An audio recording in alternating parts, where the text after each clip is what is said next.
कौन कह मुरली बाबूर 59तम श्राद्धवार्षिक आज गोटे पवित्र दिन आज धामनगर वासी मुझे धन्यवाद देवी रंजन बाबू आम अन्य वरिष्ठ व्यक्ति मत अनुरोध करते आसवाई आज आज ये अंचल गोटे ध्रुव तारा थे से अंचल जड़े गांधीआन नेता थे से अंचल से जो पंचायत रे पाद देते स्कूल केमती डेवलपमेंट हम बा कॉलेज डेवलपमेंट हम से दिगरे दृष्टि देकी विभिन्न जगार हाई स्कूल ठू आरंभ करी माइनर स्कूल पर्यंत सब से करते एवं प्रत्येक दुखी लोक एवं जो माने असहाय थे से साहाय्य करने चेष्टा करते आजिकल राजनीति में यह महान व्यक्तित्व क्वचित बा देखा जाए ना आज तांकरी श्रद्धांजलि सभा मुझे आसती निज गर्व अनुभव करा गोटे पवित्र अंचल धामनगर बा विभिन्न पंचायत बा तांको गाँ आज जो सभा अनुष्ठित है आगामी दिन में मुझे तो आशा करी जे ये श्रद्धांजलि सभा आहरी त्वरान्वित करेंगे आहरी आगे को नेबे एवं तांको स्मृति रक्षापी कहते रंजन बाबू स्टाच्यूर व्यवस्था करेंगे अंचल एवं ये अंचल जो चिंताधारा थिला एवं आगामी पीढ़ी मु आशा करी से चिंताधारा नहीं काम कले अंचल बहुत उन्नति हम कौन कह जो 59तम श्राद्धवार्षिक समारोह पूर्वतन विधायक धामनगर मुरली जेना ये आम अंचल जड़े माने भविष्य नेता जो कहती भविष्यवाणी से जानी पारे ये अंचल जड़े निर्भीक लीडर थे से कौन सी पावर नथिले भी से आम अंचल में बहु कार्यक्रम करम अंचल आम गर्वित आम अंचल एभली जड़े व्यक्तित्व थे ये जो राति रोते जमी आम पूर्वतन मंत्री कहते राति जो एरिया रोते से एरिया गोटे स्कूल या एभली व्यक्तित्व एवं चिंताधारा से पाखे से गांधीवादी नेता थे इंग्रेज मान सहित से लड़ाई कर स्वाधीनता संग्रामी थे तो आमे समस्ते तांकर सी जो त्याग कर अंचल आमे समस्ते गर्वित आ त्याग केबे भी सेमती जीवनी आमे निश्चित भाव तांकर जो कार्यक्रम आगू थिला ताको आमे आगू नेबू कांग्रेस नेता हिसाब से स्टेचुटी ना मुरली बाबू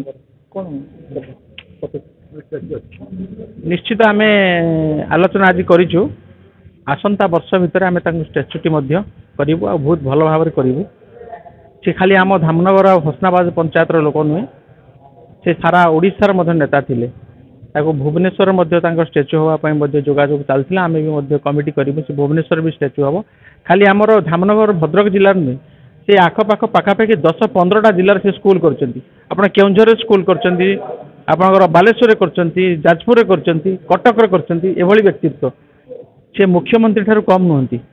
तो आम निश्चित भाव में गर्वित आज आज गोटे महान दिन आम समस्त कथा आम सब शुणिलु बहुत व्यक्तित्व आसी बुद्धिजीवी आसते कथा आम सब शुणिलु आम बहुत गर्वित आपण परिचय मु श्री रमेश चंद्र बेहरा सभापति धामनगर ब्लॉक कांग्रेस कमिटी कौन कह आज्ञा मुरली जेना स्वर्गत मुरली जेना श्राद्धवार्षिक उत्सव कौन कह स्वर्गत जेना आम माटीर महक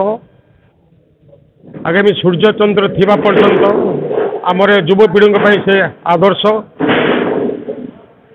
से जड़े एपरी व्यक्तित्व थे उत्तुंग व्यक्तित्व थे सारा धामनगर कौन तो भद्रक जिला कौन तो पड़ोशी 4-5टी जिलार जेतेक शिक्षा केन्द्र गढ़ी उठी से अन्यतम पुरोधा कहले अत्युक्ति हेब ना से मो चिंता चेतना मो भावना ओडिशा रे बा धामनगर से द्वितीय गांधी बा गोपबंधु भाव में निजर सुख्यात अर्जन कर जो सूर्यचंद्र थिबा पर्यंत आत्मजात होउथिबा पर्यंत स्वर्गत जन को ये माटी ये मनीष कहीं भी केबे भूली पारिबे नहीं से एपरी जड़े व्यक्तित्व थे सेवा निष्ठा आदर्श आज जदि आम सामान्य भाव में किसी अनुप्राणित हो पारिबा ताहले आम मान राजनीतिक जीवन मध्य सफल हो पार सी जो पूर्वतन विधायक थे बासगृह विधायक बासभवन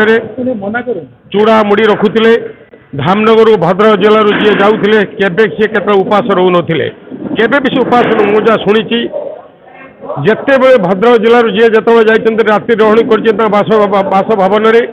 କେହି କେବେ ଉପାସ ରହୁନଥିବେ। ପାଖରେ ରଖିଥିବେ ମୁଢ଼ା ଥିବ, ଚୁଡ଼ା ଥିବ, ବସ୍ତା ବାନ୍ଧି ରଖିଥିବେ। ସେ ଯେମିତି ହଉ ନିଜେ ଉପାସ ରହି ସମସ୍ତ କର୍ମୀମାନଙ୍କୁ ଶାନ୍ତିରେ ରଖୁଥିଲେ, ଖାଇବାକୁ ଦେଉଥିଲେ। ସେ ଗୋଟେ ସେବା ଏପରି ଭାବରେ ଗୋଟେ ସେବକ ଥିଲେ ଯେପରି ଗୋଟେ ଦୀପ ବା ଧୂପ ଜଳି ଜଳି ଦୁନିଆକୁ ଆଲୋକିତ କରିଥାଏ। ଆମର ସ୍ୱର୍ଗତ ଜେନା ମହୋଦୟ ଠିକ୍ ସେହିପରି ଏକ ଜଳନ୍ତା ଦୀପ ଥିଲେ କହିଲେ ଅତ୍ୟୁକ୍ତି ହେବ ନାହିଁ। ଯାହାଙ୍କର ମହକ ଆଜି ସାରା ଜିଲ୍ଲା ଉପଭୋଗ କରୁଛି, ଅନୁଭବ କରୁଛି, ସାରା ରାଜ୍ୟ ଅନୁଭବ କରୁଛି। ଆଉ ଯେତେ ଶିକ୍ଷାଞ୍ଚଳ, ଯେତେ ଗାଁ ଅଞ୍ଚଳ, ଗାଁ ଗଣ୍ଡାରେ ଆଜି ଶିକ୍ଷାନୁଷ୍ଠାନ ଗଢ଼ି ଉଠିଛି, ସବୁର କେବଳ କର୍ଣ୍ଣଧାର, ସବୁର ପୁରୋଧା ସ୍ୱର୍ଗତ ଜେନା ମହୋଦୟ କହିଲେ ଅତ୍ୟୁକ୍ତି ହେବ ନାହିଁ। ଏତିକି କେବଳ ବିଶ୍ୱନେତା ପ୍ରାର୍ଥନା କରୁଛି, ହେ ବିଶ୍ୱନେତା ପ୍ରଭୁ ଜଗନ୍ନାଥ ପୁଣି ଥରେ ଏପରି ଏକ ମହାମନୀଷୀ, ମହାପୁରୁଷ, ଯୋଗ ଜନ୍ମ ପୁରୁଷକୁ ଆମ ମାଟିକୁ ପୁନର୍ଜନ୍ମ ଦିଅନ୍ତୁ। ଏହା ହିଁ କେବଳ ମୋର ବିଶ୍ୱନେତା ପରେ ପ୍ରାର୍ଥନା।